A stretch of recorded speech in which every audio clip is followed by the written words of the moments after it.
ദൈവമാതാവ്. മാതൃത്വം ശ്രേഷ്ഠമാണെങ്കിൽ ദൈവമാതൃത്വം അതിശ്രേഷ്ഠവും അത്യുന്നതവുമാണ്. തിരുസഭ കന്യാമറിയത്തെ വിവിധ നാമങ്ങളിൽ വിളിച്ചപേക്ഷിക്കുന്നുണ്ട്. അവയിൽ ഏറ്റവും ഉത്കൃഷ്ടവും മഹത്തരവുമായത് ദൈവമാതാവ് എന്നുള്ളതാണ്. പരിശുദ്ധ കന്യകയുടെ മഹത്വത്തിന്റെ എല്ലാ നിദാനവും അവളുടെ ദൈവമാതൃത്വമാണല്ലോ. ദൈവമാതാവ് എന്നുള്ള നിലയിൽ മറിയത്തിന്റെ സ്ഥാനവും മഹിമയും വർണ്ണാതീതവും നമ്മുടെ പരിമിതമായ ബുദ്ധിക്ക് അതീതവുമത്രേ. വിശുദ്ധ ബൊനവെന്തൂര പറയുന്നു, ദൈവത്തിന് കുറെ കൂടി പരിപൂർണമായ മാലാഖമാരെയോ മഹത്തരമായ പ്രപഞ്ചത്തെയോ കൂടുതൽ മനോഹരമായ സ്വർഗത്തെ തന്നെയുമോ സൃഷ്ടിക്കുവാൻ കഴിയും. എന്നാൽ ദൈവമാതാവിനേക്കാൾ പരിപൂർണയായ ഒരു അമ്മയെ സൃഷ്ടിക്കുക സാധ്യമല്ല. ദൈവം മനുഷ്യന് പ്രദാനം ചെയ്തിരിക്കുന്ന എല്ലാ വിശേഷ വരങ്ങളിലും വെച്ച് മഹോന്നതമായത് ദൈവമാതൃത്വമാണ്. മറ്റെല്ലാ വരങ്ങളും ഇതിനെ ആശ്രയിച്ച് നിൽക്കുന്നുവെന്ന് പറയാം. മറിയത്തിന്റെ അമലോത്ഭവവും നിത്യകന്യാത്വവുമെല്ലാം ദൈവമാതൃത്വത്തെ പ്രതിയാണ് അവർക്ക് നൽകപ്പെട്ടത്. ദൈവമാതൃത്വം ക്രിസ്തുമതത്തിന്റെ അടിസ്ഥാന തത്വമാണ്. മറിയം ദൈവമാതാവല്ലെങ്കിൽ നമ്മുടെ വിശ്വാസം യുക്തിഹീനമത്രേ. മറിയത്തിന്റെ ദൈവമാതൃത്വം നിഷേധിക്കുവാൻ നമ്മുടെ വിശ്വാസത്തിന്റെ അടിസ്ഥാനമായ മറ്റ് പല സത്യങ്ങളെയും നിഷേധിക്കുന്നു. എന്നാൽ ദൈവമാതൃത്വം അംഗീകരിച്ചാൽ മറ്റ് വിശ്വാസ സത്യങ്ങളും അംഗീകരിക്കുവാൻ എളുപ്പമുണ്ട്. മാതാവും ശിശുവും തമ്മിൽ യഥാർത്ഥമായ ഒരു ബന്ധം എല്ലാ മാതൃത്വത്തിലുമുണ്ട്.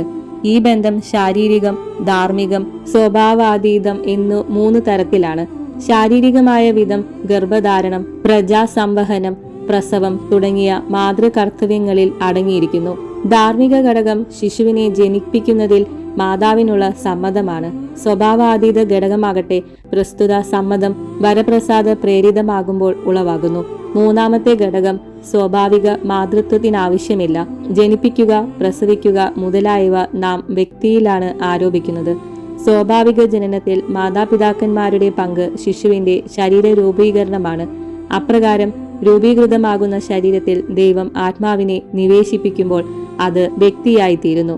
എങ്കിലും നാം മാതാപിതാക്കന്മാരെ കുറിച്ച് ഒരു വ്യക്തിയുടെ ശരീരത്തിന്റെ മാതാവ്, പിതാവ് എന്നല്ല പറയുന്നത്.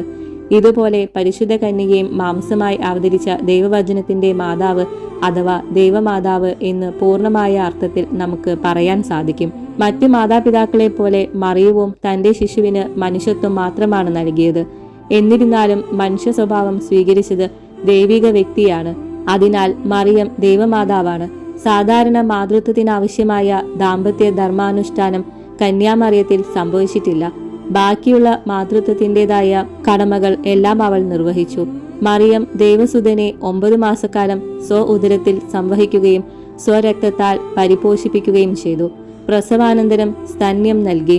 ആകയാൽ ദൈവമായ മിശിഹ അവളുടെ മാംസത്തിന്റെ മാംസവും രക്തത്തിന്റെ രക്തവുമാണെന്ന് മേരിക്ക് പറയാൻ സാധിക്കും.